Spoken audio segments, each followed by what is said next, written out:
So hello everyone, welcome back to my YouTube channel. So इस video में हम Windows 11 को चेक करेंगे, देखेंगे कि क्या क्या फीचर्स होते हैं और उसका नेविगेशन क्या क्या होता होता है विंडो 11 का।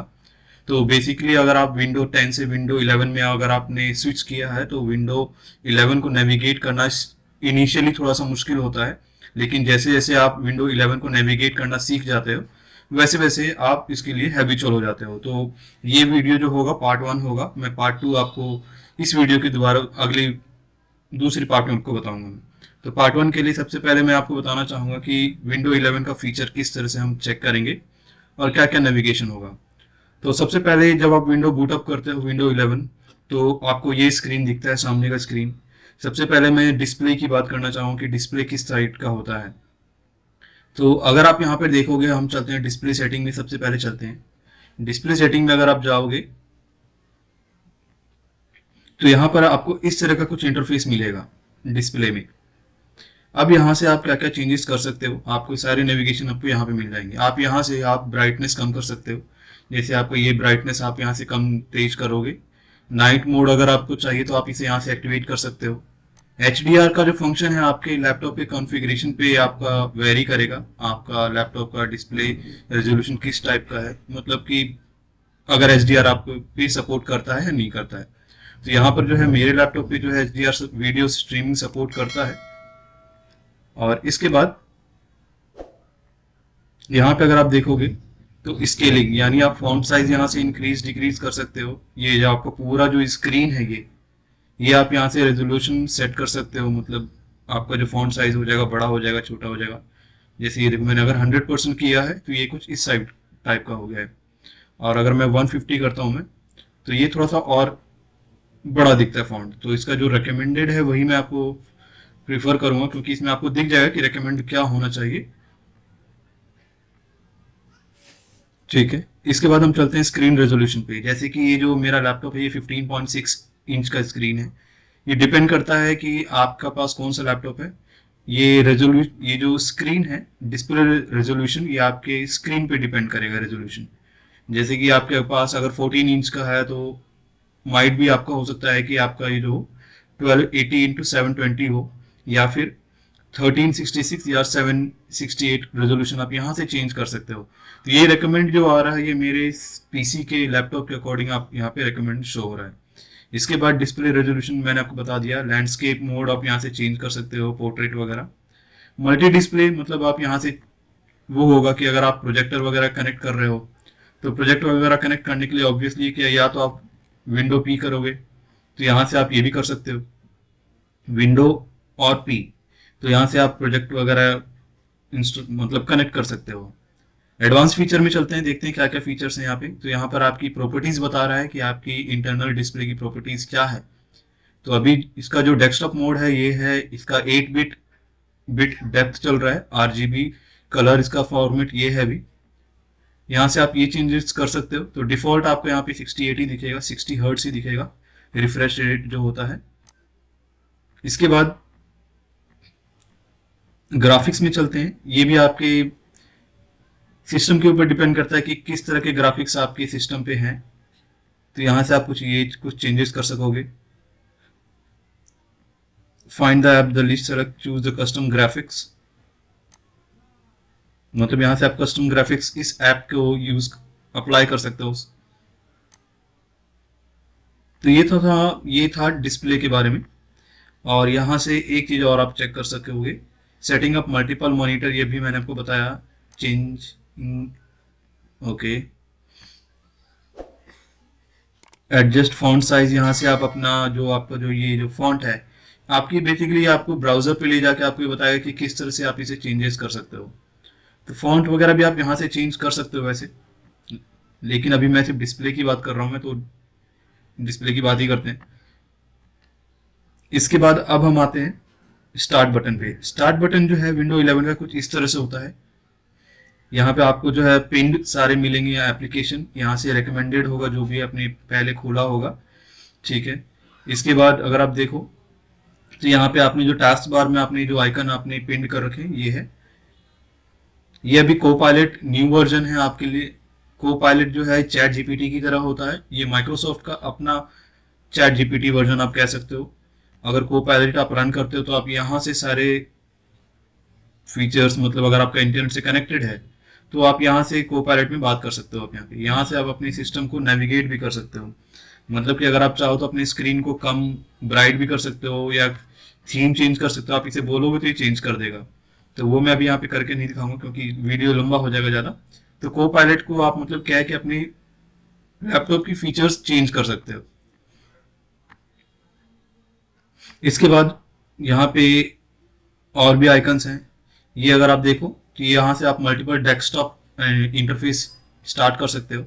अभी जैसे कि मेरा प्राइमरी डेस्कटॉप 1 है, आप यहाँ से एक नया डेस्कटॉप करें डाल सकते हो। मैं अगर डेस्कटॉप 2 पे जाऊंगा तो मतलब ये है कि आप अब अगर चाहो तो मल्टीपल एप्लीकेशन आप मल्टीपल डेस्कटॉप पे ओपन कर सकते हो। तो ये था। बाकी ये तो मैंने पिन किया हुआ है, खुद ही पिन किया है ये सब जो आइकन है, वर्ड वगैरह ये जो है। इसके बाद चलते हैं यहाँ पे। यहाँ से आपका जो है ऑन गोइंग बैकग्राउंड में जो प्रोसेस चलता है वो आप यहाँ से कंट्रोल कर सकते हो। ठीक है, यहाँ से आप अपना ऑडियो वगैरह सेटअप कर सकते हो। यहाँ से लैंग्वेज चेंज कर सकते हो अगर आपका लैपटॉप सपोर्ट करता है मल्टीपल लैंग्वेज।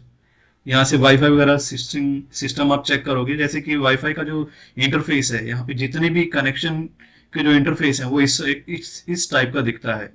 यहाँ पर आप देखोगे कि ये मेरा इंटरनेट है, यहाँ पे वाईफाई, ब्लूटूथ, एयरप्लेन मोड भी है यहाँ पे। यहाँ से आप ब्राइट कर सकते हो, डीम कर सकते हो, नाइट लाइट कर सकते हो। स्पीकर की वॉल्यूम जो है, स्पीकर का जो वॉल्यूम है आप ज़्यादा कम भी यहीं से करोगे। और कुछ चेंजेस अगर आपको यहाँ पे करने हैं जो आपको यहाँ पे जो दिख रहा है आप यहाँ से भी कर सकते हो। तो ये बेसिकली होम सेटिंग आपकी यहाँ पे खुल जाती है। तो अभी मैं इसके बारे में बाद में बताऊंगा। फिर अब चलते हैं बैटरी का कुछ इस तरह से इसका इंटरफेस होता है। टाइमिंग अगर आप देखो तो यहाँ पर इस तरह से आपका दिखेगा टाइम। यहाँ पे एक इशू ये आ रहा है कि यहाँ पे अगर आप मैनुअल टाइम लाना चाहो, मैनुअल जो एक क्लॉक होता है, घड़ी जो एक गोल टाइप का घड़ी होता है ना मैनुअल, वो आपको यहाँ नहीं दिखता। वो आपको यहाँ डिजिटल ही घड़ी ही दिखेगा, डिजिटल टाइम ही यहाँ पे दिखेगा। यहाँ पे आपकी सारी नोटिफिकेशन है कि क्या क्या यहाँ पर आपका यहाँ पे जो नोटिफिकेशन आ रहा है, या फिर अगर आप फेसबुक व्हाट्सएप वगैरह से आप कनेक्टेड हो तो यहाँ पर आपको दिख जाएगा। तो आप इसे क्लियर यहाँ से कर सकते हो। ठीक है, ये कह रहा है based on your do not setting you are only see banner of alarm. तो इन सब की सेटिंग आप अपने अकॉर्डिंग सेट कर सकते हो। यहाँ से आप टाइम वगैरह चेक कर सकते हो। तो एक तो ये था। तो मैंने आपको यहाँ पे टास्क बार के बारे में बता दिया है। अब हम चलते हैं कंट्रोल पैनल पे। यहाँ अगर आप देखो तो सबसे पहले अगर आप यहाँ देखोगे ऑल एप्स में अगर आप जाओगे तो यहाँ पर आपको ये सारे इस तरह का इंटरफेस मिलता है। ये है पूरा इंटरफेस इस तरह से। और बेस्ट ऑप्शन इसका ये है कि आप ये जो व्हाट्सएप है, फेसबुक है, यूट्यूब है, इन सारे एप्लीकेशन को आप इंस्टॉल भी कर सकते हो। इसका एक स्टोर होता है माइक्रोसॉफ्ट स्टोर। आप माइक्रोसॉफ्ट स्टोर पे जाकर आप एप्लीकेशन जो है इंस्टेड ऑफ मतलब आप उसे ब्राउजर पे एक्सेस करने के बजाय आप डायरेक्ट यहाँ से आप जो है उसे इंस्टॉल कर सकते हो, जो कि आपका डेली यूसेज है।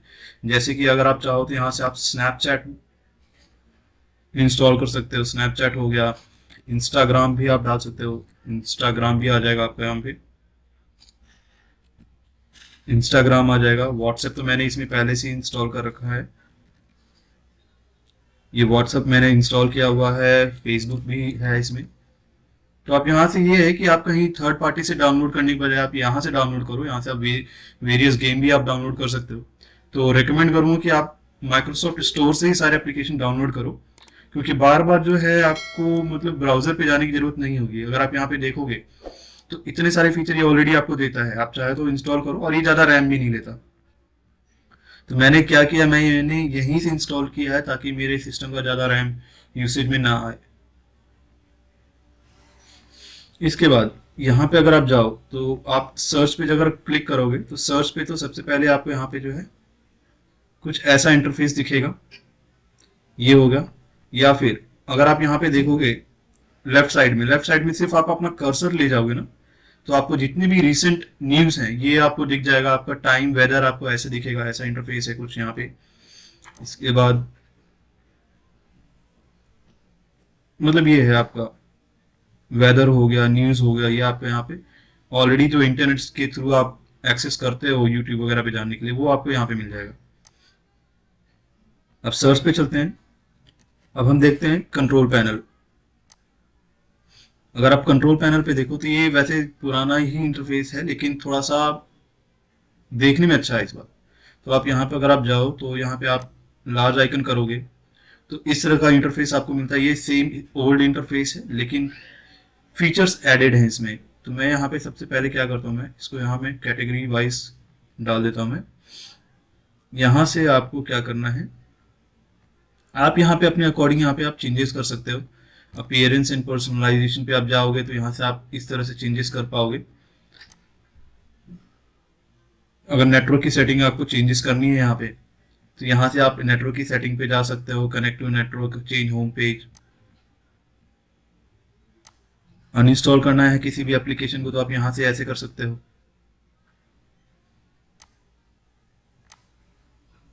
तो ये है एक तरह का इंटरफेस।